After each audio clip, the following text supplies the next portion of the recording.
आज हम बात करने वाले हैं कि किस प्रकार से आप शेखावाटी यूनिवर्सिटी के एमए, एमएससी, एमकॉम के रेगुलर फॉर्म फिल कर सकते हैं। सबसे पहले आपको अपना एसएसओ आईडी लॉगिन करना है।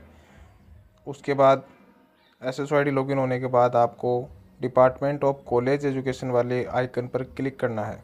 एक मिनट, थोड़ा एसएसओ स्लो चल रहा है। हाँ, इस वाले आइकन पर आपको क्लिक करना है।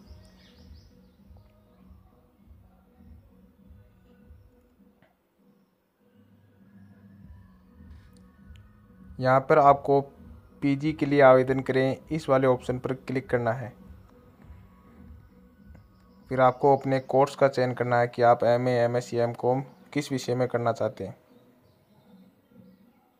अपने विषय का चुनाव करने के बाद आपको अपने कॉलेज किस ज़िले में है उस ज़िले का चयन करना होगा।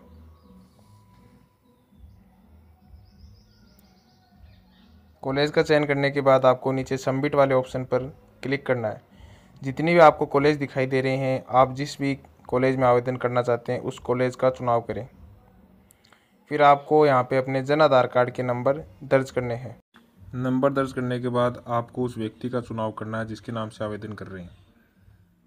ओटीपी जाने के बाद ये नया पोर्टल खुलेगा। इसमें आपको कोर्स का चयन करना है, पास कोर्स का चुनाव करना है। इसके बाद आपका स्कीम क्या रहा था, आपको स्कीम का चुनाव करना है। स्कीम का चुनाव करने के बाद आपको अपनी यूनिवर्सिटी का चुनाव करना है। फिर आपको पासिंग ईयर का चयन करना होगा। पासिंग ईयर का चयन करने के बाद आपके जो कॉलेज में सब्जेक्ट रहे हैं उनके बारे में आपको बताना है। जो 3 सब्जेक्ट होते हैं ना कंपलसरी, उसके बारे में आपको यहाँ पे बताना है। फिर आपके यदि एडिशनल सब्जेक्ट रहा है तो आप यहाँ पे यस के कॉलम पर क्लिक करेंगे, अन्यथा आप नो पर ही चयन रहने देंगे। फिर आपके यहाँ पे रोल नंबर डालने हैं, ग्रेजुएशन के जो फाइनल के रोल नंबर आते हैं वो डालने हैं और इनरोलमेंट नंबर डालने। आप ग्रेजुएशन के दौरान रेगुलर रहे थे, प्राइवेट रहे थे, उसके बारे में बताएंगे। फिर अपनी कॉलेज का नाम देंगे। उसके बाद आपको अपना टोटल नंबर, जो आपका पूर्णांक होता है ना 3 सालों का, उसके टोटल नंबर यहाँ पे दर्ज करने और उस नंबर में से आपको कितने नंबर मिले उसका चयन करना है। फिर ऑटोमेटिक परसेंटेज आ जाएंगे और आगे जाकर आपको रिजल्ट के ऊपर पास के ऊपर क्लिक करना है। यदि आपके जो नंबर रहे हैं ऑप्शनल सब्जेक्ट रहा तो आप येस करेंगे, वरना नो कर देंगे। फिर जैसे आप एमए या एमएससी कर रहे हैं किसी भी एक सब्जेक्ट में, तो 3 साल की जो सब्जेक्ट होते हैं उनका आपको पूर्णांक यहाँ पे दर्ज करना था। जैसे मैंने हिंदी में फर्स्ट ईयर में मेरे 200 में से 155 रहे थे, सेकंड ईयर में 200 में से 115 रहे थे और थर्ड ईयर में जैसे 200 में से 115 रहे थे। इसी प्रकार से आपको पूर्णांक और नंबर डालने हैं। एक प्रत्येक सब्जेक्ट का डलता है ये। इसके बाद जो जानकारी आती है वो आपके जन आधार कार्ड के अनुसार आएगी। जैसे आपका नाम, आपके पिता का नाम, आपकी माता का नाम और आपका जेंडर और आपकी डेट ऑफ बर्थ और जो मोबाइल नंबर लिंक है वो नंबर यहाँ पे ऑटोमेटिक शो हो जाएंगे। अपनी ईमेल आईडी का आपको यहाँ पे चुनाव करना होगा।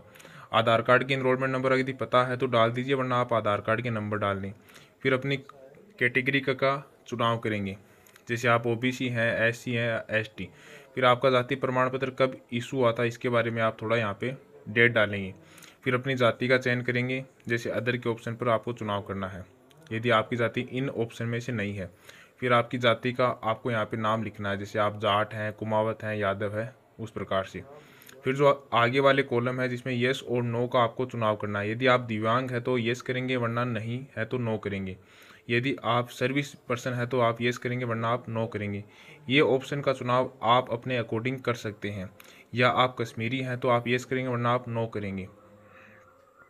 ये सभी जो ऑप्शन है आपके व्यक्तिगत जानकारी के अनुसार आप इनमें येस और नो का चुनाव करेंगे। यदि आप लघु किसान हैं, बटाईदार हैं तो येस करेंगे, वरना आप नो करेंगे। इन ऑप्शन का चुनाव करने के बाद अगली बारी आती है आपका एड्रेस डिटेल डालने की। एड्रेस, क्या आप भारतीय हैं तो ये इंडियन के ऊपर क्लिक करेंगे। क्या आप राजस्थान के निवासी हैं, यहाँ पे आप येस का चुनाव करेंगे। इसके बाद आपको अपना होम एड्रेस डालना है। एड्रेस डालने के बाद आप अपना स्टेट और ज़िले के चयन करेंगे और अपना पिन कोड दर्ज करेंगे। यदि आपका परमानेंट एड्रेस और कोरस्पोंडेंस एड्रेस सेम है तो आप कॉपी के ऊपर क्लिक कर देंगे। एड्रेस का चुनाव करने के बाद आपको अपने बोनस नंबर की जानकारी देनी होगी। यदि आपके पास बोनस नंबर है तो येस करेंगे, वरना नो कर देंगे। इसके बाद आपको अपने 10th और 12th की डिटेल यहाँ पे दर्ज करनी है। आप अपने बोर्ड का नाम दर्ज करेंगे और इसके बाद अपने रोल नंबर का चुनाव करेंगे। फिर जिस स्कूल में आपने 10th और 12th की थी उस स्कूल का नाम लिखेंगे और अपना पासिंग ईयर डालेंगे। पासिंग ईयर का चुनाव करने के बाद आप टोटल मार्क्स डालेंगे। जैसे टोटल जैसे पूर्णांक होता है ना, 600 नंबर का रहता है, 400 का रहता है, फिर उस पूर्णांक में आपके नंबर कितने आए थे वो यहाँ पे दर्ज करेंगे। इसी प्रकार से आप 12th की डिटेल डालेंगे, अपने बोर्ड का नाम, अपने रोल नंबर और अपनी स्कूल का नाम और अपना पासिंग ईयर। आपने 12th आर्ट साइंस कॉमर्स में की थी उसकी जानकारी देंगे और अपना पूर्णांक यहाँ पे दर्ज करेंगे। पूर्णांक दर्ज करने के बाद पूर्णांक में जो आपके नंबर बने हैं वो यहाँ पे ऑटोमेटिक आ जाएंगे। फिर अपने पास का चयन करेंगे। इसके बाद आप अपने पेरेंट्स की डिटेल डालेंगे। यदि पेरेंट्स गवर्नमेंट एम्प्लॉय है, एग्रीकल्चर में है या कोई अदर बिजनेस करता है तो उसके अनुसार आप चयन कर सकते हैं। इसके बाद आप अपना एड्रेस दर्ज करेंगे। एड्रेस दर्ज करने के बाद आप अपने पेरेंट के मोबाइल नंबर दर्ज करेंगे। मोबाइल नंबर का चुनाव आप सही तरीके से करें क्योंकि मोबाइल नंबर पर ही आपकी मेरिट लिस्ट आपको आएगी। इसके बाद आप अपने पेरेंट की जो है फैमिली इनकम डालेंगे। यदि आप नॉन टैक्स पेयर हैं तो इस ऑप्शन पर आप क्लिक करेंगे। इसके बाद आप कॉलेज के कुछ एक्स्ट्रा कोर्सेज रहते हैं, इनमें से आप किसी भी एक कोर्स के ऊपर क्लिक कर लेंगे जो आपकी रुचि है। ऑप्शनल है, करें तो करें, नहीं करें तो भी कोई दिक्कत नहीं है। यदि आप पब्लिक ट्रांसपोर्ट लेना चाहते हैं तो ऊपर वाले कॉलम में येस करेंगे, वरना नो पर दर्ज कर देंगे। अपना बैंक पासबुक की डिटेल आपको यहाँ पे डालनी है। यदि आपका बैंक अकाउंट जो है ना आधार कार्ड से लिंक है तो ये सारी जानकारी अपने आप आ जाएगी। इसके बाद सबसे योग्य ध्यान देने योग्य बात यह है कि आप अपनी फ़ोटो, सिग्नेचर, 10th 12th की मार्कशीट और कॉलेज की मार्कशीट जो है जेपीजी फॉर्मेट में अपलोड करेंगे।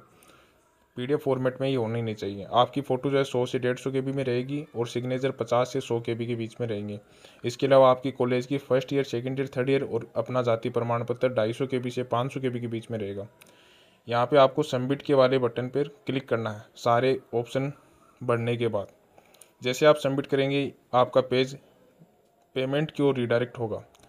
जब आप पेमेंट काट देंगे 10 रुपये का आपका टोकन कटता है। यदि आप SSID से फॉर्म भरते हैं, ई मित्र से भरने पर आपको 50 रुपये का चालान जमा करवाना होता है। जैसे पेमेंट सक्सेसफुली जमा हो जाता है आपका फॉर्म प्रिंट के लिए शो हो जाएगा। इस फॉर्म को आप अपने पास सुरक्षित रख लेंगे। ध्यान रहे फॉर्म भरने की अंतिम तिथि 22 अगस्त है।